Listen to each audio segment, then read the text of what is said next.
అక్క మొత్తం viral అవుతుందక్క, media మోగిపోతుందక్క అంటే ఇంతకు నేను ఏం మాట్లాడినాను అని అడుగుతున్నాను.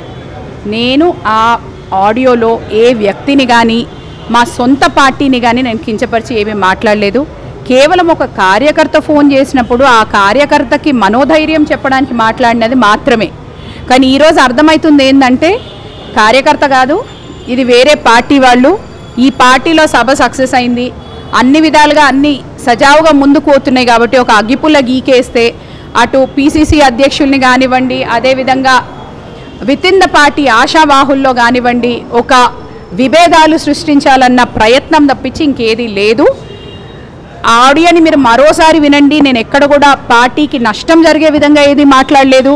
అన్ని విధంగా చూడు ఎందుకు అట్లా జరుగుతుందా అంటే లేదు, మన గతంలో ఒక ఎక్స్పీరియన్స్ జరిగింది కాబట్టి అన్ని విధాలుగా ఆలోచించి అధినాయకత్వం నిర్ణయం తీసుకుంటుంది, మీరు తొందరపడకండి అని చెప్పడం మాత్రమే జరిగింది. ఎందుకంటే వాస్తవంగా ఇప్పుడు జరుగుతున్న పని ఏంటంటే మునుగోడులో 2 పార్టీలు కూడా మన దగ్గర ఊర్లలో చూస్తాం కదా, కోళ్ళు ఎక్కడ దొరికితే కమ్ముదాము అని, అట్లా కోళ్లను కమ్మే ప్రయత్నం లాగా మా నాయకుల్ని కమ్మే ప్రయత్నం చేస్తున్నారు, కార్యకర్తల్ని కొనుక్కునే ప్రయత్నం చేస్తున్నారు. దాంట్లో భాగంగా రోజు కొన్ని వందల మంది కాల్ చేస్తున్నారు. అటువంటి విషయంలో ఏదో ఒకటి ఒక కార్యకర్త మనోవేదన గురి కాకూడదని చెప్పిన విషయాన్ని ఈరోజు ఇంత వైరల్ చేసి బయటికి పెట్టినారంటే తప్పకుండా దీని వెనుక ఉన్న దురదృష్టం అందరూ అర్థం చేసుకోవాలి.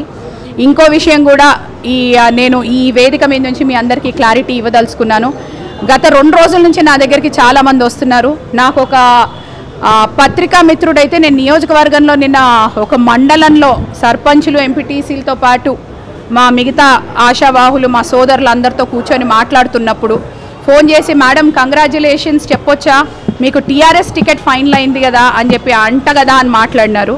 నేను ఈ వేదిక మీదుగా చెప్తున్నాను, నేను ఈ రోజు వరకు ఎటువంటి టీఆర్ఎస్ నాయకుడిని కలవలేదు. నాకు ఎటువంటి నా దగ్గరికి వచ్చి ఎవరు నాతో నీకు టికెట్ ఇస్తున్నామన్న విషయాన్ని మాట్లాడలేదు. నాకు 3 సార్లు ఇప్పటి వరకు టికెట్ ఇవ్వనప్పుడే నేను కాంగ్రెస్ పార్టీని వదిలి వెళ్ళలేదు. కాంగ్రెస్ పార్టీ పటిష్టం కావాలని చెప్పి పనిచేసిన వ్యక్తిని నేను. మా రక్తం కాంగ్రెస్ రక్తం, పుట్టింది అటువంటి కుటుంబంలో, పోరు చేయడం మాకు తెలుసు.